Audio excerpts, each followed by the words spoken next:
Olá, turma. Vamos falar hoje de hipotireoidismo, né? Uma doença endócrina, dando continuidade ao nosso conteúdo de clínica médica de pequenos animais.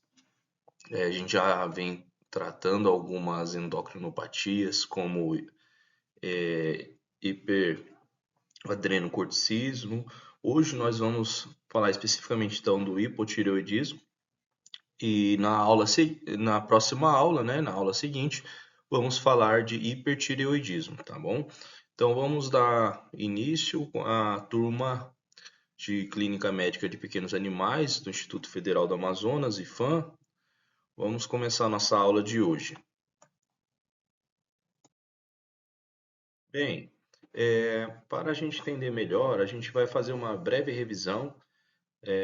Anatomicamente, a gente tem a tireoide dos cães, né, localizada na região cervical, no pescoço, como está aí na imagem, e ela fica ventrolateral à traqueia, logo abaixo da laringe.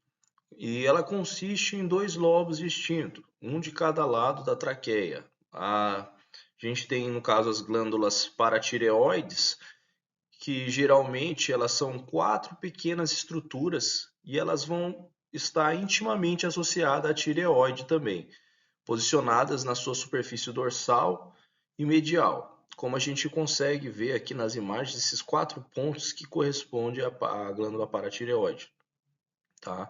Então vamos entender um pouco agora da fisiologia, tá, da tireoide. E antes da gente iniciar alguns pontos importantes também aqui da fisiologia, é interessante a gente ver essa imagem, né? É uma seção da tireoide, uma secção da tireoide, né? Uma, digamos, ilustração histológica da glândula, onde a gente consegue observar, né, as regiões foliculares, né, com as suas células específicas, a área de coloide da glândula, onde fica armazenado boa parte T3, T4. Então, o que acontece? A gente tem o TSH, que é um hormônio estimulante da tireoide, hormônio tiroestimulante. Ele é produzido pela hipófise para estimular, no caso, a tireoide a produzir o T3 e o T4. E isso vai atuar regulando o metabolismo do animal. E a produção, né, tanto do T3 e T4 vai ocorrer dentro então do coloide, né, essa área folicular da glândula. E esse processo ele envolve a captação de iodo e a iodação da proteína tireoglobulina por uma enzima chamada tireoperoxidase, no caso o TPO, que a gente abrevia chamando, né, tireoperoxidase. A enzima TPO, então, ela vai oxidar o iodeto e vai acabar acoplando ele à tirosina, na tireoglobulina também. E vai formar, no caso, uma molécula que nós chamamos de monoiodotirosina, composto por um átomo de iodo, ou então a diiodotirosina, composto já por dois átomos de iodo. A gente vai ver mais à frente, a gente vai falar mais sobre isso. Tem alguns slides que a gente menciona especificamente essas enzimas, para ficar melhor para vocês estudarem depois. E quando nós é, entramos agora na fisiologia, né, para relembrar alguns pontos importantes, os hormônios tireoidianos, eles são os únicos compostos iodados no organismo, né, do mamífero, no caso do canino, né, que a gente está mencionando aqui nessa aula, o iodo, o iodeto, né, e no caso ele é feito todo o procedimento na tireoide, né, como a gente viu, a produção do T3, do T4, tá? Então o iodeto ele vai ser oxidado e ele reage com a tiroglobulina, tá? E isso daí vai ter o resultado final formando, como a gente vê aqui nesse tópico, o nome, né, o monoiodotirosina, que é o MIT, ou então diiodotirosina, que é o DIT. Tá? Então, os folículos ele também armazenam a tireoglobulina. E a demanda depende, no caso, da disponibilidade de iodeto e a quantidade sérica de T3 e T4, onde a gente vai ter a formação, né, de novos, no caso, compostos de iodeto, né, dentro da região coloide ali, de acordo com a disponibilidade que o organismo. A gente tem um animal, ele vai adquirir o iodo da alimentação, né, de suplementação, e isso é importante para a produção desses hormônios T3 e T4. Então a tireoglobulina, né, ela é uma proteína produzida também pelas células da tireoide e ela atua na síntese e armazenamento dos hormônios, tanto T3 quanto T4. O iodo oxidado ele vai sempre reagir então com os resíduos da tirosina na molécula de tireoglobulina na membrana apical que a gente tem ali das células do foliculares.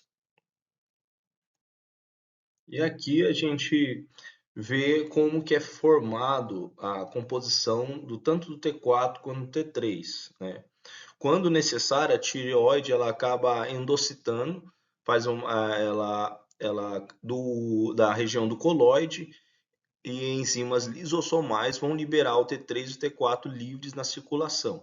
E como que é composto o T3 e o T4, que fica na região ali coloide armazenado? Eles são compostos por dois DITs, né? A gente tem o DIT aqui que é composto por quatro, no caso cada DIT é correspondente a 2 átomos de iodo. Então, formando ao total T4, ele tem 4 átomos aqui de iodo. Quando a gente tem a soma de um DIT de um MIT, a gente tem aqui uma triiodotironina que vai ser composta por 3 átomos de iodo. Né? A tiroxina, que é a tetraiodotironina, ela é composta por 4 átomos de iodo. Tá? Então, esses hormônios eles vão ficar armazenados ali na região, na tireoide, e eles acabam fazendo, a tireoide ela endossa o coloide e enzimas lisossomais que vão liberar T3 e T4 e livres na circulação sanguínea. E quando nós avaliamos a quantidade, né, a questão da tiroxina, a tetraiodotironina, T4, nós temos aqui 90% dele ali presente, né, desse hormônio, e já na questão da triodotironina a gente tem apenas 10%. E vale lembrar que o T3 ele é mais potente, né, e além de ter menores quantidades séricas e meia-vida mais curta, tá? E o estímulo pelo TSH, né, acaba vindo da circulação sanguínea. Quando a gente tem uma baixa quantidade desses hormônios, aí o TSH ele acaba ativando a tireoide para estimulando ela para liberar mais desses hormônios. Cerca de 80% de T3 circulante é produzido também fora da tireoide, principalmente no fígado e nos rins também, através da desiodização. A gente tem a desiodação, onde acontece o que? A remoção de um átomo de iodo. Né? Como a gente tem 4 átomos de iodo no T4, removendo um átomo, ele vai ficar com 3 átomos, né? Então, a gente tem algumas enzimas que a gente chama de desiodases na circulação, e o que acontece? A circulação sanguínea atua como sistema de transporte também, né? Sinalização essencial também para estimular a tireoide a produzir e liberar hormônios T3 e T4. Então, a gente tem parte do T3 que é produzido através da iodação no T4, e todo esse processo ele ocorre através da entrega de iodo, da chegada do hormônio TSH estimulante na tireoide e de mecanismos de autorregulação da glândula. A gente tem um eixo que envolve também, né, onde temos as 3 estruturas importantes, a hipófise, né, antes da hipófise ainda a gente tem o hipotálamo, e após a hipófise a gente tem a tireoide também. Os hormônios tireoidianos também, eles são lílicos. No caso, eles têm afinidade por gordura e conseguem atravessar uma membrana plasmática das células com facilidade. Né? O transporte desses hormônios eles são transportados por proteínas carreadoras. Tá? No caso, a gente tem a globulina ligante da tiroxina, que é o TG, é uma das principais proteínas, né, carreadoras, ligando 70 a 80% do T4 e T3 circulante. Tem alta afinidade, mas baixa capacidade, tá, no caso transporte. A gente tem a pré-albumina ligante à tiroxina, conhecido também como a transtiretina ou TBPA, que ela é específica do T4, e aí a albumina também de alta capacidade de transporte. A ligação a essas proteínas, elas acabam impedindo que os hormônios eles sejam rapidamente filtrados pelos rins ou metabolizados também pelo fígado, que vai garantir uma liberação constante e estável direto nos tecidos, tá bom? O T3, ele consegue também penetrar mais rápido a célula, tá? É até 5 vezes mais potente que o T4, como a gente viu anteriormente. A gente tem aí a questão da sua síntese, da secreção, tanto do T3 quanto do T4, por mecanismos, no caso, intratireoidianos, onde existe uma autorregulação, que, como a gente viu, a desiodação, né, tudo mais, e o mecanismo também extratireoidianos, onde vai acontecer o estímulo por TSH, tá? Então a gente tem a formação, a secreção também, quando a tireoide é estimulada de maneira extratireoidiana, tá?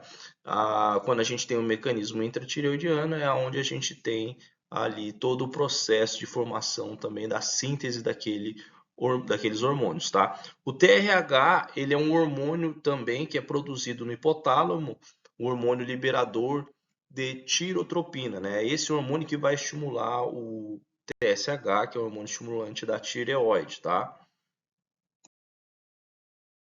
E aqui nós temos, né, o eixo do hipotálamo, hipófise, tireoide. No caso, muitas vezes a circulação está com baixa concentração sérica, por exemplo, de T4, T3, o metabolismo precisa, né, de estímulo para atividade, né, a questão do metabolismo global. A gente tem aqui então a produção do hipotálamo, ele corresponde inicialmente ao estímulo da hipófise com a produção de TRH, né, onde ele vai estimular a hipófise a liberar TSH, que vai estimular a tireoide, a liberação de T4 e também pequena parte de T3 em circulação. E quais são as funções dos hormônios tireoidianos? A gente tem aqui o aumento, então, como eu disse para vocês, né, no índice do metabolismo global, né, os hormônios tireoidianos, né, no caso tanto T3 quanto T4, eles são os principais reguladores desse metabolismo global. Eles vão atuar como acelerador do gasto energético do corpo. Eles aumentam o consumo de oxigênio e a produção de calor, no caso a termogênese, em quase todos os tecidos e vai influenciar diretamente na taxa metabólica basal desse animal, tá? E a gente tem também o estímulo do crescimento, além de outras funções como o aumento da síntese e catabolismo proteico.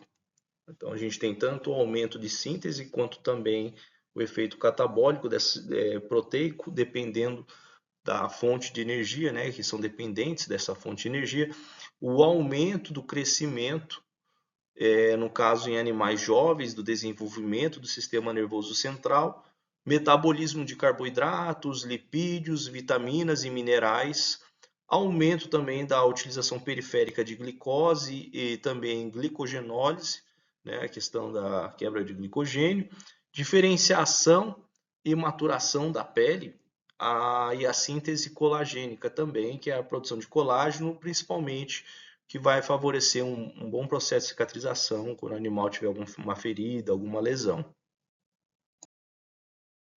E o hipotireoidismo é uma das endocrinopatias aí mais comum em cães, tá? É uma doença, no caso, multissistêmica, né? Vai resultar tanto no decréscimo na produção de T4 quanto T3 pela glândula tireoide, como também a produção desses hormônios é influenciada pela hipófise e também pelo hipotálamo, pela própria tireoide. Qualquer disfunção nesse eixo que a gente tem, hipotalâmico, pituitário, tireoidiano, pode acarretar em hipotireoidismo. Quanto à etiologia, né, nós temos aí o hipotireoidismo, ele pode ser primário, uma disfunção tireoidiana, a tireoide, né, pode ser secundário também, por uma questão de disfunção hipofisária, e além da disfunção hipofisária, que seria a causa secundária, tem a terciária, que é a disfunção hipotalâmica. Então, né, a gente tem tanto a primária, secundária e terciária de acordo com o eixo aí que a gente viu, né, que corresponde na síntese desses hormônios, tá? 95% dos casos a gente tem aí o hipotireoidismo primário, tá? Que a gente então vê a questão de uma perda progressiva do tecido tireoidiano funcional, né? Isso devido às vezes ele pode ser adquirido, né, devido a uma tireoidite linfocítica, uma atrofia folicular também, onde a gente tem os folículos ali na glândula, né, vai ter uma atrofia desses folículos, uma neoplasia tireoidiana também seria um motivo, e pode ser também devido a fatores iatrogênicos, como, por exemplo, um procedimento cirúrgico, né, uma retirada da tireoide, a tireoidectomia. A gente tem também a utilização de fármacos, iodo radioativo, né? A gente tem vários medicamentos que podem causar hipotireoidismo. Por exemplo, o lítio, que para auxiliar a estabilizar o estabilizador de humor, né? A amiodarona, que é um antiarrítmico utilizado na cardiologia.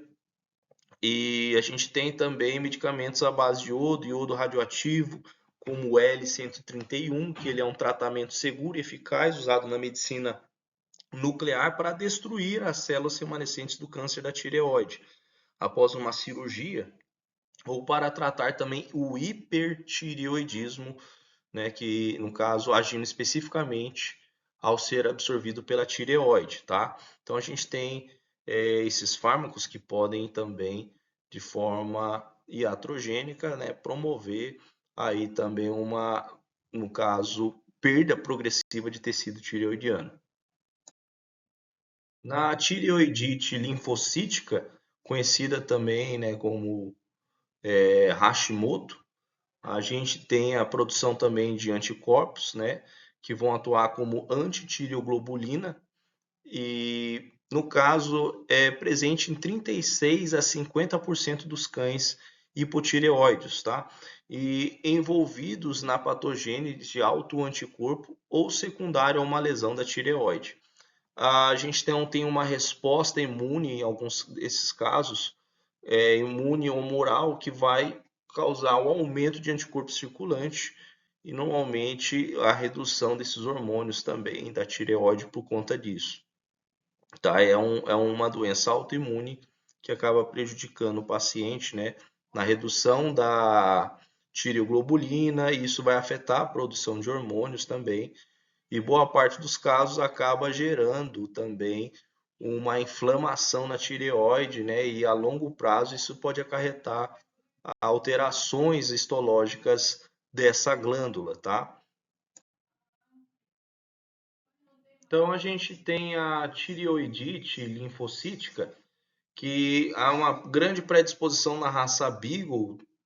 E a gente pode chegar, às vezes, a um diagnóstico também utilizando exames histopatológicos, onde a gente vai observar infiltrados inflamatórios, né, a presença de linfócitos, plasmócitos e macrófagos ali na região da tireoide, tá?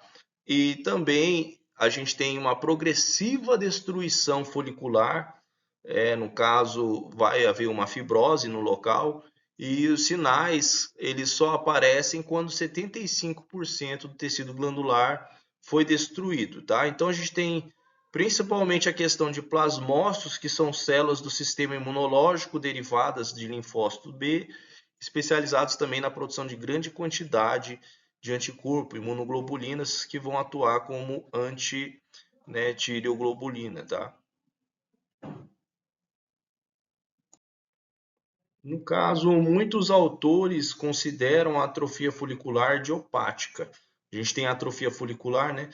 mas ela também ocorre em estágio final de tireoidite linfocítica crônica, onde a gente tem uma destruição glandular e acaba sendo tão avançado que o infiltrado linfocítico desaparece, restando apenas uma fibrose e uma atrofia ali no local. Então, o parênquima ele acaba sendo substituído por tecido fibroso ou adiposo. Também a gente tem uma média de idade superior quando comparado aos que têm a tireoidite linfocítica, tá?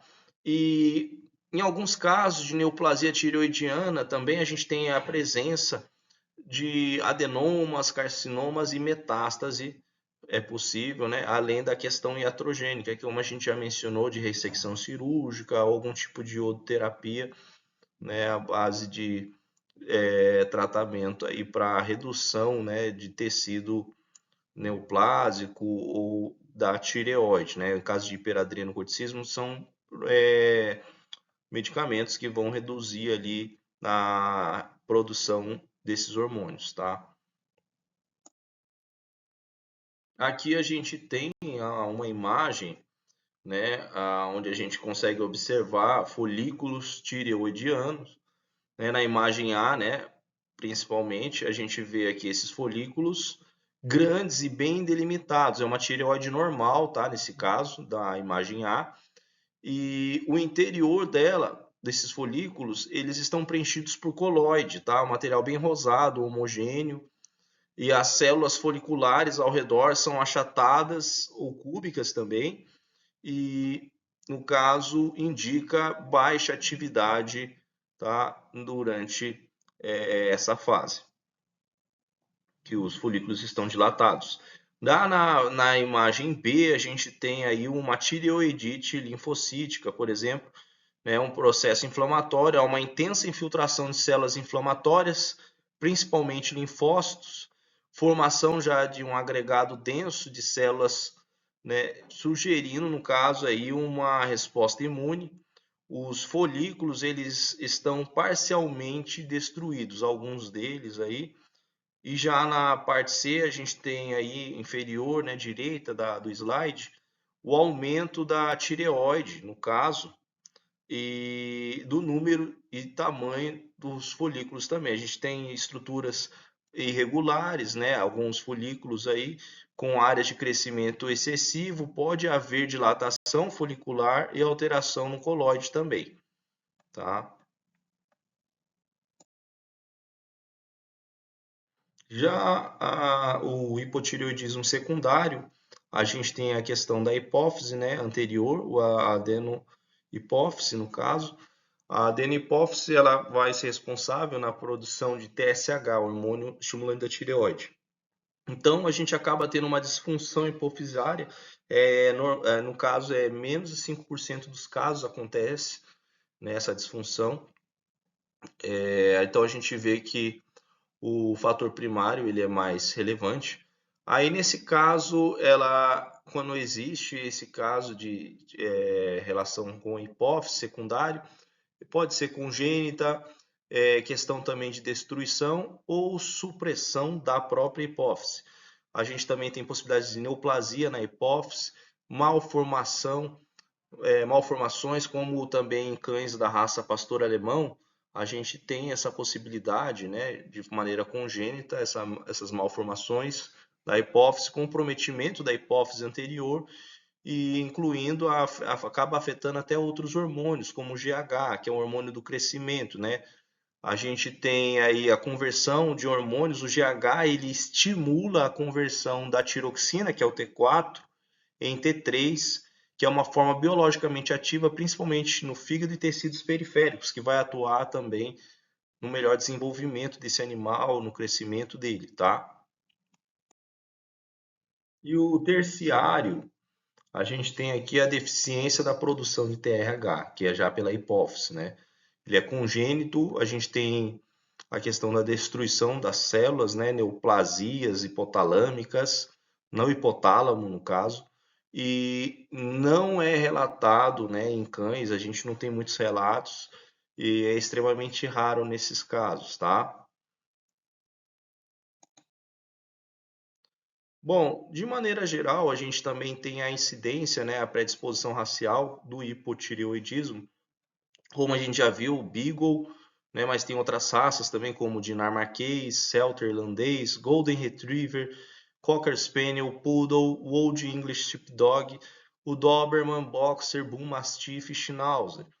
Né? Normalmente não existe predisposição sexual e quanto à predisposição etária, a gente tem aí uma faixa de idade de 4 a 6 anos, 30% dos casos. Grande porte, né, e raças gigantes de 2 a 3 anos aí a predisposição. Manifestações clínicas, a gente tem aqui sinais clínicos, eles acabam sendo insidiosos, né, e inespecíficos. No caso, eles se desenvolvem de forma oculta e lenta. Né, o diagnóstico ele só pode ser realizado após uma dosagem hormonal. E alguns animais eles vão ter alterações dermatológicas, distúrbios neuromusculares. Né, temos algumas imagens depois para mostrar. A gente tem também alterações metabólicas e em alguns casos nem sempre elas são observadas pelo proprietário. Temos outras manifestações clínicas, cardiológica, neurológica também, que a gente vai dar uma olhada daqui a pouquinho aqui na aula. Então, inicialmente a gente tem essas manifestações clínicas iniciais, letargia, intolerância a exercício, sonolência, fraqueza muscular, né, uma fadiga, e o animal ele apresenta obesidade, né, em até 40% dos casos. E também acontece a termofilia, onde o animal tem sensibilidade alterada à temperatura. No caso, essa termofilia, ela se manifesta frequentemente como uma intolerância a frio ou então a calor, dificuldade também em regular a temperatura corporal.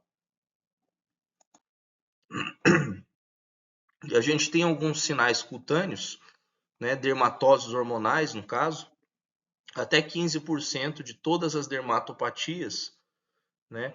E 60 a 80% dos cães hipotireoides vão apresentar sinais cutâneos. Alopecia bilateral simétrica, a gente tem algumas imagens depois para mostrar. 25% dos casos, na polpa da cabeça, extremidades também. A gente tem até a questão da cauda, ela tem aquela chamada cauda de rato, que fica uma cauda bem alopécica no caso. Hipotricose também, inicialmente em áreas de fricção de apoio, né, que é caracterizada pela presença de pouco pelo ali. Aí a gente tem uma escassez na pelagem e também a gente tem em casos de tos, a pelagem ela acaba não crescendo, né, tem dificuldade de se desenvolver novamente. Pelos eles permanecem em fase telógena. O que acontece? Essa fase telógena é o estágio final do ciclo de crescimento capilar, conhecido como fase que é de repouso também. O que acontece nessa fase, o folículo piloso ele fica inativo e o fio ele se desprende e acaba caindo. Então, o animal também pode apresentar muita queda de pelo.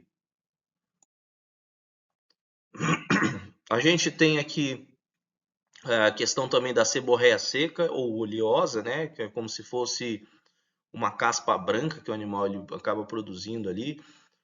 A pelagem do animal ela se torna sem brilho, quebradiça, ressecada e facilmente epilável. Ela, no caso, os pelos eles podem ser removidos inteiramente desde a raiz, né, o bulbo piloso, e no caso de forma fácil isso, tá? É facilmente epilável.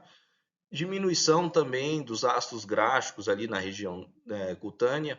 A gente tem alteração funcional da glândula sebácea, ela acaba ficando mais fragilizada no caso, e a gente tem hiperpigmentação, que no caso ela é variável, né? Além da formação de otite ceruminosa, com muito cerume, predisposição a infecções bacterianas, recidivantes, no caso, na região cutânea, principalmente foliculite, furunculose, alteração na barreira cutânea, a gente tem alterações imunológicas, linfócito T e B nessa região, né?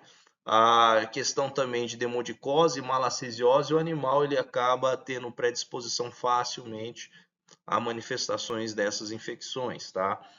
Então, é comum animais com hipotireoidismo ter malacesiose de maneira crônica, né, quando não tratado, ou a causa principal, ou até mesmo facilitar o acesso de uma demodicose também. Aqui a gente tem algumas imagens, ó, igual esse animal com a cauda, olha bem, alopécica, esse outro cão com algumas manchas escuras, né, e falhas na pelagem também. Olha aqui uma alopecia simétrica bilateral aqui também. Além dessas regiões de apoio, o animal apresentando áreas também alopécicas, olha.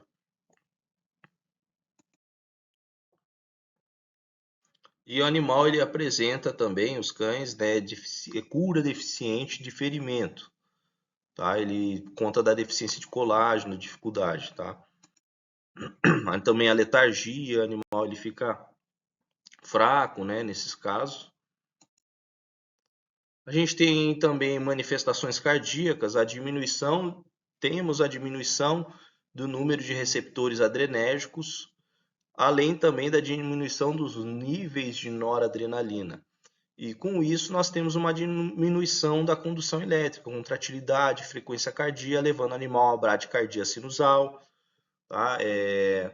E em alguns casos o paciente ele acaba ficando predisposto até mesmo a ter uma cardiomiopatia dilatada, secundária, além de hipertensão arterial também. Temos manifestações neurológicas no sistema nervoso central e periférico. A gente tem aqui a axonopatia, né, que é uma doença do sistema nervoso periférico caracterizada pela degeneração de axônio, a parte do neurônio responsável ali de conduzir o impulso elétrico, uma desmielinização segmentar também desses neurônios. No sistema nervoso central, temos falha na bomba de sódio e potássio, acúmulo de mucopolissacarídeo e hiperlipidemia, que vai gerar uma isquemia e, em muitos dos casos, infarto cerebral ali na região vascular. Bom, aqui a gente tem também a predisposição, em consequência a isso, do animal ter convulsões, ataxia, andar em círculo, a possibilidade também de uma paralisia facial e de laringe. O animal ele tem a possibilidade de adquirir megaesôfago, além de fraqueza muscular, intolerância a exercício, a atrofia da musculatura, a paraparesia ou tetraparesia, em alguns casos mais graves, até tetraplegia, né, perda total dos movimentos. Principalmente em cães de raça grande, gigante, esses sinais são bem observados, tá? A gente tem o coma mixedematoso, onde é uma complicação grave, né, potencialmente fatal para o paciente, porque no caso é caracterizado por uma redução da consciência geral do animal, hipotermia, bradicardia, uma combinação multiorgânica, né, uma disfunção multiorgânica. Então a gente tem uma complicação, né, rara, casos mais avançados, graves alterações na consciência e risco de morte, estupor, como incapacidade de manutenção da temperatura corporal, supressão cardiovascular e respiratória em cães da raça Doberman Pinscher, principalmente, tá? Podemos observar também algumas desordens reprodutivas, alterações reprodutivas. Hormônios tireoidianos, eles são necessários, por exemplo, para a produção tanto de FSH, o hormônio folículo estimulante, o hormônio luteínico também. Então, no caso, a gente pode notar o paciente, né, o canino, ou cadela, né, o cão, o cachorro ou a cadela, com a perda de líbido, oligospermia, no caso do macho, ou azoospermia. No caso, quando a gente tem esse nome oligospermia, para quem não conhece, é uma baixa contagem de espermatozoide. Azoospermia, no caso, já seria uma ausência total desses espermatozoides, né, causando uma infertilidade aí para o macho, tá? E a gente tem também a questão da atrofia testicular, alteração do ciclo estral na fêmea, aumento de intervalo no interesto, no caso, o anestro, abortos espontâneos e filhotes quando eles nascem com deficiência, são filhotes menores no caso.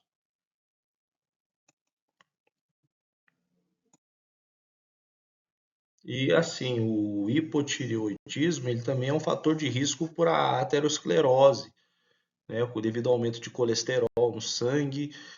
A gente tem a possibilidade daí do infarto cerebral, hipertensão também vai favorecer, além das questões cardíacas específicas diretas, vai promover hipertensão e provavelmente uma possibilidade de retinopatia, tá? Aí, no caso, a arteriosclerose é uma doença que a gente tem aí uma inflamação crônica caracterizada pelo acúmulo de placas de gordura, tá? De cálcio também e outras substâncias que a gente chama de ateromas nas paredes das artérias, causando ali o endurecimento, o estreitamento do lumen das artérias ali, tá? E no diagnóstico é muito importante uma boa anamnese, exame físico desse paciente, a inspecionar bem essas alterações cutâneas, né, sinais cardíacos, muscular, aumento de peso. A gente tem aqui também algumas alterações no hemograma. O animal ele pode apresentar anemia normocítica e normocrômica regenerativa, né, devido à diminuição de eritropoetina plasmática e a diminuição também da resposta das células progenitoras ali na medula óssea à eritropoetina. Então a gente vai ter uma anemia regenerativa. Em muitos casos tem que ficar acompanhando para ver a possibilidade, a necessidade de uma transfusão de sangue. Bioquímica sérica é um aumento de colesterol, né, hipercolesterolemia, de 200 a 1000 miligramas por decilitro. A gente tem um decréscimo também do metabolismo de colesterol, utilização reduzida, né, redução na excreção desse colesterol devido à baixa de T3, T4 ali, a hipertrigliceridemia também, a diminuição de lipólise das proteínas de baixa densidade, principalmente como o LDL. A gente já teve uma aula de dislipidemia, né? Então, a gente tem aí essa correlação também no hipotireoidismo.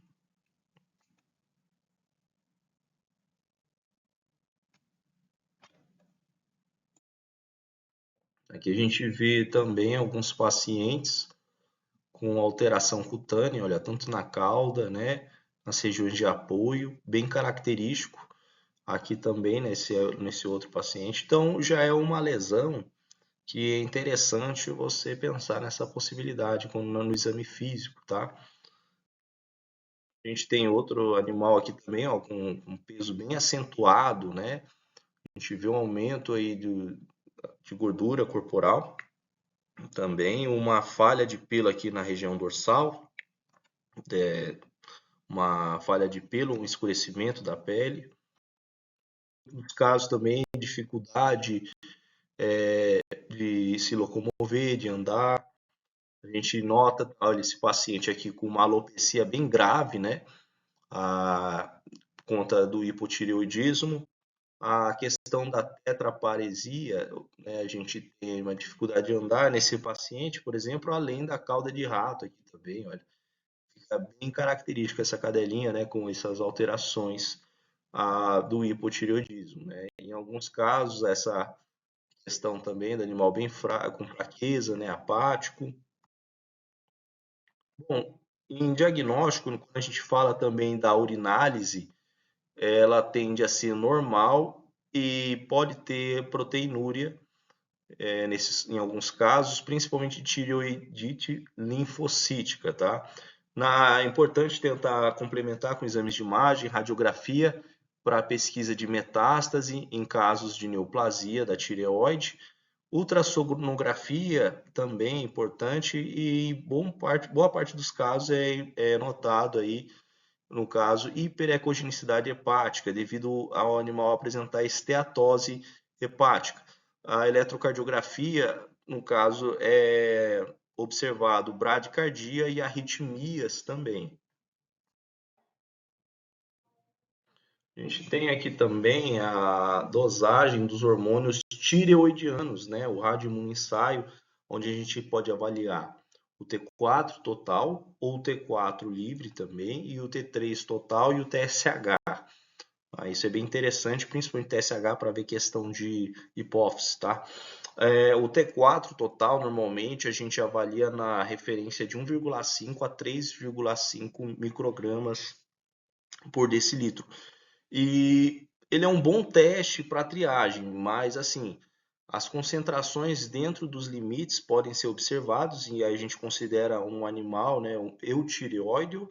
A gente também tem a diminuição na concentração, em alguns casos não vai confirmar o diagnóstico ainda, pois existe a possibilidade de uma variação diurna, tá?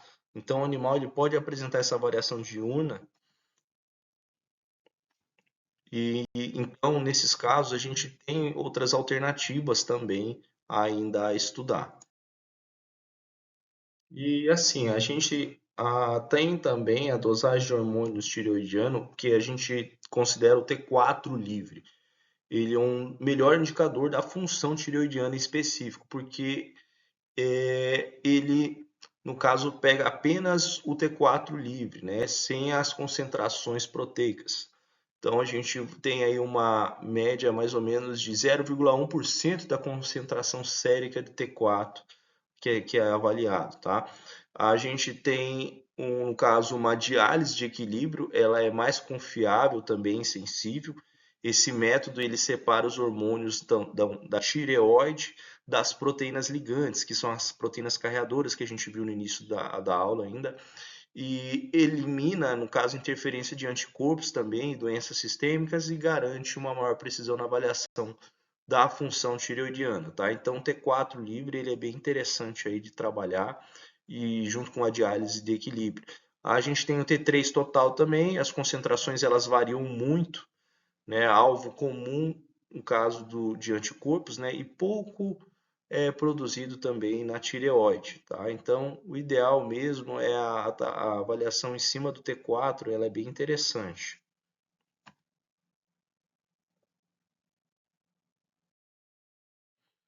E assim, o T4, ele em concentração aumentada, ele também pode indicar gestação, pseudociese, estrogênio terapias, né?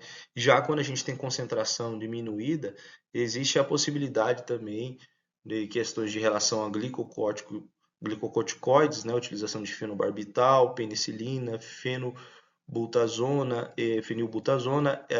salicilatos também, sulfadiazina, né? A concentração pode diminuir a concentração desse T4 também, tá?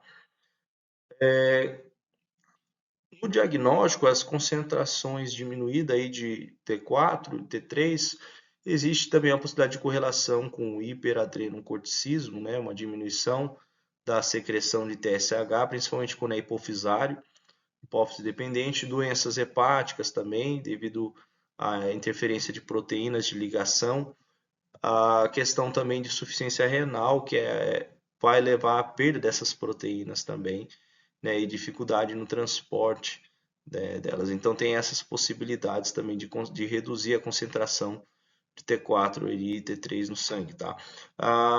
Anticorpos, né, a gente tem também os anticorpos que atuam, né, de maneira antitireoglobulina, eles são presentes em 42 a 59% dos cães com hipotireoidismo, tá? Os cães hipotireoideus.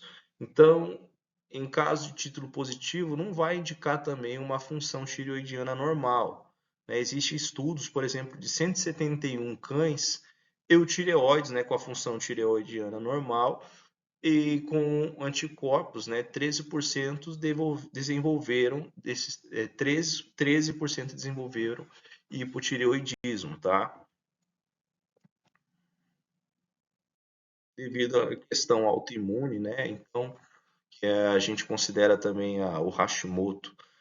A gente tem a ultrassonografia da tireoide, que ela é bem indicada para avaliar a ecotextura, tamanho, né? Ela também é questão de cistos, né?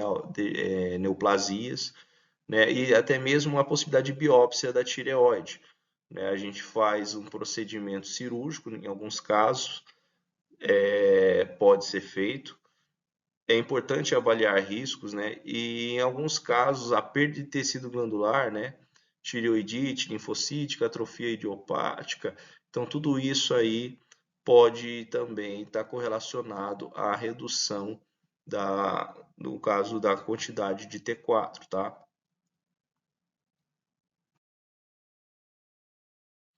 O tratamento, no caso, deve ser instituído um tratamento quando o que acontece o quê? Quando o T4 livre ele está diminuído, ele está reduzido. T4 total diminuído também com TSH elevado é indicativo, tá? Mais T4 livre diminuído é perfeito. Então essa é a soma perfeita, tá? Como é que a gente pode, então, vamos concluir. Vamos colocar então um T4 total de triagem com TSH, né, procurando a possibilidade de ter um TSH elevado com T4 total diminuído e o T4 livre também diminuído. Aí fica bem indicativo e para até mesmo iniciar o tratamento. E aí a gente tem as alterações clínicas compatíveis, aí é a soma perfeita, tá? E então a gente utiliza o tratamento com levotiroxina sódica. A dose normalmente é de 20 microgramas por quilo, né, 2 vezes ao dia, ou então, se for em questões de miligrama, a gente utiliza 0,02 miligramas por quilo, tá? E importante individualizar a terapia de acordo com os resultados do exame, né? Tem que ficar acompanhando a contagem de T4, T3, T4 e TSH, né, desse animal. Independente se tiver deficiência também hipofisária, o tratamento segue o mesmo, tá? Em casos de animais cardiopatas, tem que tomar cuidado. É interessante começar com uma dose mais baixa e 2 semanas e vai subindo de 5 para 10, de 10 para 15 microgramas, até chegar na dose de 20 microgramas, tá? Porque normalmente esse animal ele está com bradicardia, alteração, né, arritmia. Então, o ideal é ir readaptando normalmente a frequência cardíaca dele, né? Como a gente vai trabalhar a levotiroxina, então para não causar um choque logo de imediato, tá? E no tratamento é importante monitorar 4 a 8 semanas, né, após o início do tratamento, as dosagens de T4 livre, TSH. A gente já faz uma aferição após as 4 a 6 horas da administração do medicamento. E aí é importante dosar T4 a cada 2 meses, nos primeiros 8 meses de tratamento, tá? A dose de T4 ela deve ser maior assim que em seres humanos, quando a gente avalia nos cães, tá? A meia-vida em cães, normalmente, a gente tem 1/10, né, da meia-vida comparado em humanos, tá? É menor de 1/10. E a remissão dos sintomas, normalmente a gente tem aí a letargia, a depressão, de 2 a 4 semanas, é uma redução desses sintomas, e os sintomas cutâneos leva 5 meses para eles começarem a ter a remissão também. Existem alguns efeitos colaterais, como ansiedade, poliúria, polidipsia, polifagia, diarreia, taquicardia, são efeitos colaterais da medicação, tá? E a reativação da epiderme atrófica e dos anexos, né, queda de pelo velho e destacamento também da queratina excessiva, ela tende a normalizar, no caso, né, aí com o passar do tratamento, tá? A gente tem aqui a expectativa de vida de um cão adulto com hipotireoidismo primário, né, com tratamento adequado, ele não se altera. Então, ele vai ter uma boa expectativa de vida ainda, né, exceto casos que a gente tem, por exemplo, neoplasia relacionado, destruição, né, dessa glândula. em alguns casos devido à neoplasia, e essa neoplasia ela pode gerar metástase e afetar já o prognóstico desse animal, né? Dependendo do se for um carcinoma, uma neoplasia maligna, né? Um câncer, a gente tem aí o prognóstico, provavelmente, a possibilidade de um prognóstico reservado, né? Até mesmo desfavorável. Então é importante verificar essas questões, avaliar de maneira geral o animal, né? Então com essa aula a gente consegue ter uma ideia de como mensurar um diagnóstico, né, para hipotireoidismo, tá? Como que seria, né, o principal, como eu passei para você, a gente pode usar tanto T4 total, TSH e o T4 livre, né, e em alguns casos, né, quando confirmado tudo, né, a soma de sintomas, iniciar o tratamento, né, é importante que vocês aprendam esse conteúdo, esse conceito, porque como a gente viu, ela é uma doença que pode ter a sua, é, no caso, a sua demanda na clínica. É uma doença que normalmente acontece, a gente acaba atendendo casos de hipotireoidismo, tá? E a gente vai falar mais à frente, na próxima aula, do hipertireoidismo também, tá? Provavelmente vai ser uma aula presencial. Eu quero agradecer vocês até aqui. Essa nossa aula de hoje, ela foi uma aula assíncrona, tá? Para vocês aí do IFAM, né? Pessoal da disciplina de clínica médica de pequenos animais. E quando a gente for falar de hipertireoidismo, se qualquer dúvida que tiver também sobre esse conteúdo dessa aula, vocês podem anotar e depois a gente vai conversando, tá? Vamos pegar essas dúvidas e vamos eliminá-las elas, tá? E eu fico à disposição, qualquer coisa então. Agradeço a atenção de todos, tá bom? E tenham um ótimo descanso. E não esqueçam, tá, de pessoal que for fazer o seminário, tá, se organizar direitinho. E aí a gente vai conversando pelo grupo, tá? O grupo do WhatsApp.